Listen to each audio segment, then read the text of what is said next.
4 high-level use cases in generative AI from a staff software engineer in generative AI. The first is knowledge retrieval. Anywhere that you might do a Google search, a keyword search, look up something in your project management software, now you can do a natural language-based search.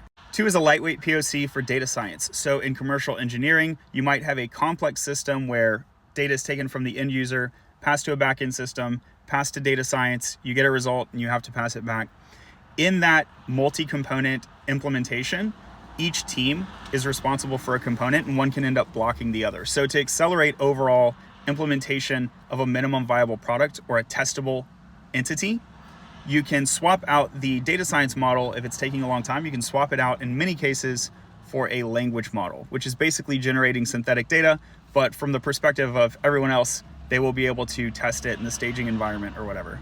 In some cases, the language model performance is good enough to stay there and you don't even need to have a classic statistical prediction for certain kinds of identification and categorization tasks. Like, does the user, given a user, would they be likely to buy this particular product, yes or no? So you can have a language model predict that based on the user data.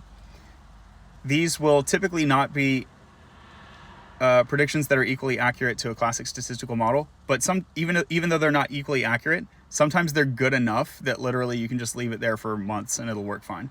Working fine being for business purposes. The third use case is form fill. So anytime that you have a customer success manager, a salesperson, an internal stakeholder filling out forms, very often you can use a language model to automate filling out that form. You can fully automate this, or you can keep a human in the loop if you want the language model to draft the answers to the form and then have someone else review and approve it. These are 2 different workflows you can consider. And fourth is document authoring as well as document review. So just like you might have a language model fill out a form or prepare the form and then have a human review it, similarly, you can have a language model prepare a document. Maybe this document is a business plan, a PRD, a design doc for programmers. Programming itself, like code, would fall in here. So you're having a language model author or draft code snippets, and then the human can edit, accept, reject, whatever. So I think we all know that language models can help us code. The insightful thing here is to keep in mind that you can use this anytime you have humans authoring documents. And indeed, if you have examples of authored documents in the past, providing these to the model will greatly improve your model performance. This is called multi-shot prompting.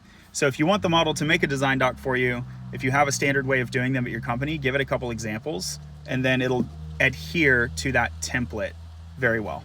Bonus number 5, this is an anti-pattern. Don't ask your language models math questions unless they're equipped with tool usage. This is a much better use case for classical statistics, classical code.